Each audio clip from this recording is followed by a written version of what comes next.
when you like start coming out, when you start your transitioning journey, it's really difficult for you to do things that you want to do because you still don't see yourself as that gender that aligns with your gender identity. I saw something when I had the collab with Fenry. I was talking about how in the Talmud they had like 8 genders, and I was looking for that for the video. And I went to this website and they changed it to the 7 genders in the Talmud. So I was like really confused because I was looking at it and I was like, the wording is like entirely different. Identified male at birth without developing secondary male sexual characteristics because of castration. They also got rid of the difference of females at birth. So I went to the Wayback Machine and I like checked it out, like compared, because I felt like I had like a fever dream. This is what it used to look like. Identified male at birth and later developing female characteristics through human intervention. They changed it to like through castration. The same for female at birth, but later developing male characteristics through human intervention, and they just removed that. They also changed like the wording on this part. So it says the rabbis did not use the word gender as we do today, as referring to a cultural construct distinct from biological sex. This is what it used to say. In fact, not only did the rabbis recognize 6 genders that were neither male nor female, they had a tradition that the first human being was both. That is what it used to say. Now they have like this whole paragraph. There's no like update. There's no like change log or something. It's fine if they change stuff. But I think that like, you know, removing one of the genders and like changing the phrasing here has like a lot of implications. And I would just like know why. Because I use this website as like a source to like back up stuff that I said. You know, saying that like, oh, being non-binary, being trans, etc. is like even in ancient Jewish writings and traditions, these concepts still existed. They're trying to police people or not saying things that are woke. It's always so funny because like anytime someone genders me correctly and they're like in this right-wing like comment section, people will jump on them and being like, oh, it's a he, it's just a man pretending to be a woman. But anytime you correct them and someone is saying like he and you're like, hey, you know, it's actually like a woman, it's actually like a she, people are like, oh, it's just pronouns. Oh, why are you offended because of pronouns? Why are you so obsessed with pronouns? It's like, that is literally all you're doing. Like, you have no personality trait. You're so obsessed with pronouns the entire time. Who cares about pronouns 5 minutes later? Why did you call her him? Yeah, exactly. But yeah, like there used to be so much more diversity and like this is not a new concept. The only thing that is new is like the understanding that like gender is different from biological sex. Understanding like gender identity instead of like looking for the trans gene, the gay gene. The only thing that I still haven't like figured out how to properly address the fact that like, you know, people hit us with like, oh, if gender is just a social construct, why do you still want to change your gender? It's like, I still haven't figured out a proper way to phrase it, but it's just like, yeah, we live in a society that is heavily gendered. Your gender identity still connects with your biological sex in some form, and it can cause a lot of distress in people when there's like a mismatch. Like obviously being trans doesn't mean that you have gender dysphoria. I feel like that is like the biggest misconception, is that people purposely conflate the terms gender dysphoria and being trans. Because if you understand that gender dysphoria is not needed for you to be trans, and that even cis people experience gender dysphoria if there's a mismatch in their biological sex and gender identity, then you have like an easier time understanding what it's like to be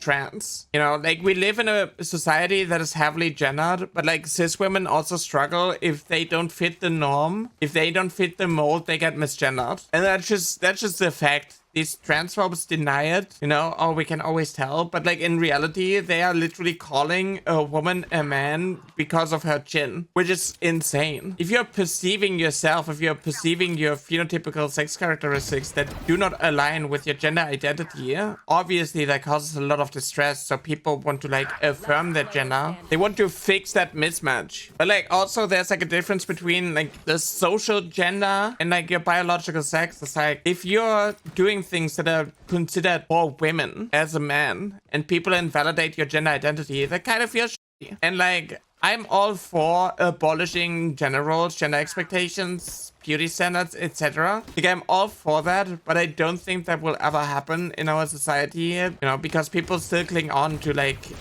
this weird concept of like biggest achievement, the biggest accomplishment a woman will ever achieve is being a mother or a wife. And we have people in positions of power who really want to uphold these standards in order to control the bodily autonomy of women. You know, these people feeling entitled to women's bodies, etc. So it's like incredibly difficult to just like get rid of it. Why do you care about gender that much? Because you keep trying to push us into your norms? Yeah. It's just like, I know that like if me as a trans person, as a trans woman would not do things like presenting feminine, doing makeup, wearing skirts, etc., I would get gendered as a woman less often. Because there's like too much about my body that is like gendered masked by society. Like my height, for example. There are also like a lot of cis women and they are not wearing makeup and then they are being misgendered. Like that happens. Cis women who don't have a voice that like fits into the norm of like other people, of the average person, then they get misgendered. That's not a trans exclusive thing. It just hits a little bit different if you're like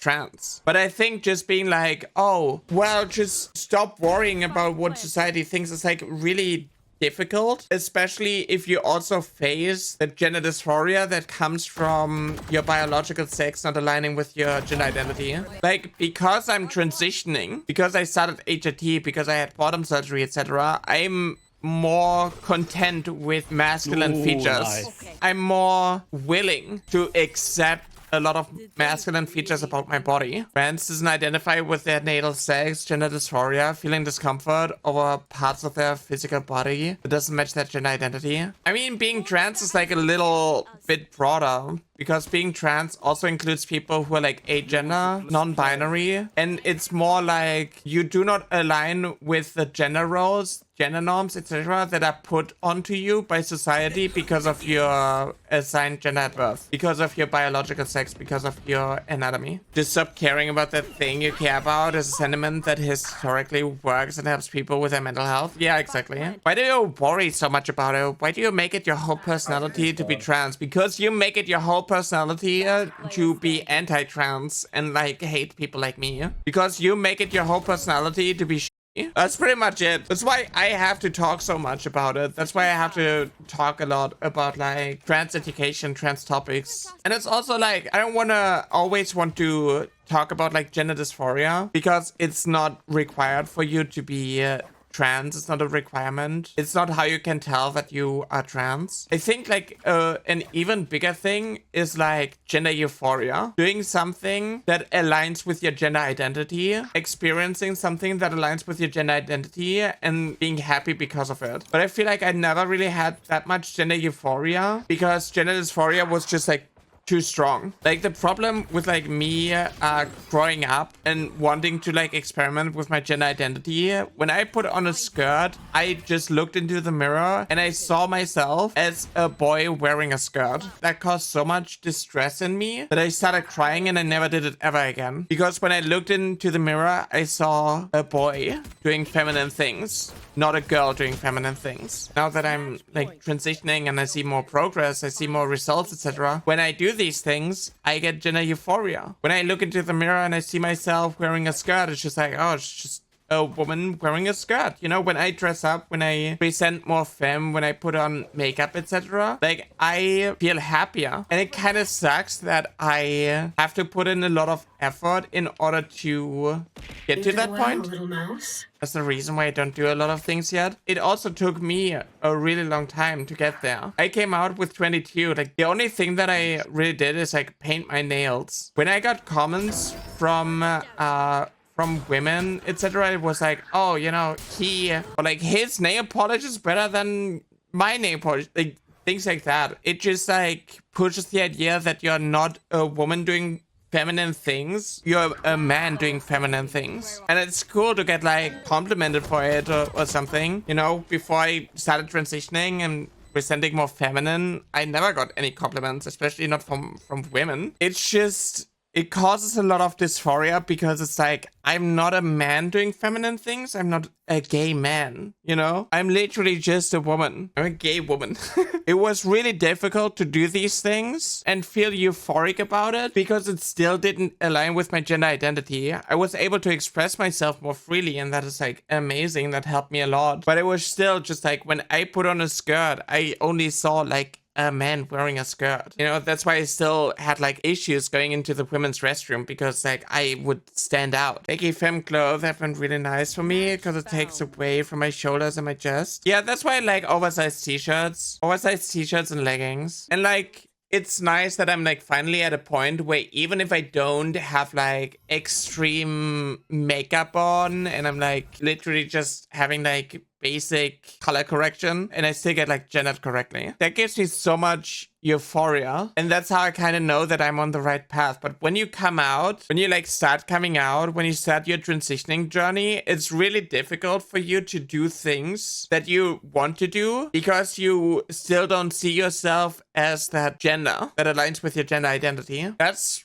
why when I had my therapist appointment for the first time, the thing that I really struggled with was the fact that I didn't want to dress the way I wanted to dress. So I was just being like, oh, I'm dressing unisex, you know? I'm just existing. I'm not experimenting with makeup, etc. You know, I'm not doing anything. And like my therapist was like, oh, then you're not trans. Oh, then you're not a woman. Oh, you don't want to wear a skirt despite you expressing why you don't want that? No, you're not really trans then. And that was like really annoying to like deal with. It was so difficult for me to like do things that I wanted to do because I didn't see myself as a woman. And it's kind of insane to like force someone to fulfill gender stereotypes in order for them to get access to gender affirming care. A huge issue is like when you start coming out, you're starting this journey. It's a long journey, and it's like, I don't want to be trans. I don't really want to come out. I don't want to feel forced into, you know, doing certain things in order to fulfill the expectations of like random people. I just wish I could like just have like a switch. And when I started transitioning, I always thought that there's going to be like a switch. I was always hoping, being like, okay, so I need to start HRT and then I can finally start wearing skirts. Or I need to change my legal name and then I can like finally be happy. Or I need to do this and then I can do what I want to do. And that tracked on for like 6 years. And there never really was that switch. I did more and more things that made me feel comfortable in my skin. Started wearing more feminine clothing, even though it was still more or less like unisex. Getting my nails done, growing my hair out. Like I started doing certain things that I wanted to do, but I still struggled with like perceiving myself as a woman because there were just like too many masculine traits caused by puberty that just like dragged me down. And for me, like bottom surgery fixed a lot of these things. You know, a lot of core issues were resolved through that. And that is not always like the path for everyone. But I feel like after I had bottom surgery, I just started having more energy and wanting to do things like working on my body, because it felt like now it's like closer to the gender identity of my brain. And then getting like gendered correctly, despite not putting that much effort into like makeup, etc. Like that meant a lot to me, and that makes me happy. It just sucks that it's like such a long path, and like so much could have been avoided if I had like the treatment earlier. I feel like that's also like the biggest reason why once you come out, you kind of feel even worse. Like reality is like setting in that there's like a path that you have to take in order to get to be happy. You just have like a long road ahead of you, and like when I came out, it's just like, okay, nothing changed. Well, okay, let me find a therapist who's able to help me. Okay, that took 3 years, and it's just like I felt really alone with like going through all these things. You know, my friends back then, nothing changed. Oh, you're still the same person. Haha. I kind of wish something would have changed, you know? I wish something would have been like different. Obviously not anything in like the negative or something. I would have preferred it if like people wouldn't have like been like, hey, you know, if you want to wear a dress, go wear a dress. It's like, you don't understand the problem. You don't understand like the issue. It's like, it's not feeling uncomfortable with like doing things that are like stereotypically feminine, with like expressing myself more femininely. The problem is like that I'm doing that as a guy. Even if I was already a woman, even if in my mind I was never a man, it is still very different when you're being perceived by society in a certain way. So that's kind of why I still like isolated myself, etc. Like my brother asked me back then, if you like transition, etc., are you finally going to be more outdoorsy, going to clubs, etc.? And I was like, yeah, in theory, yeah, but like I still have a long way to go there. I'm also like, I'm still struggling with like other people. I still have like social anxiety, etc. I'm still an introvert, but like being able to have a girls' night out, it took me a while to get there. I wish I didn't have this many like masculine traits, because it makes it harder and it feels like you have to put in more effort in order to be seen as a woman. And this is not a trans exclusive experience.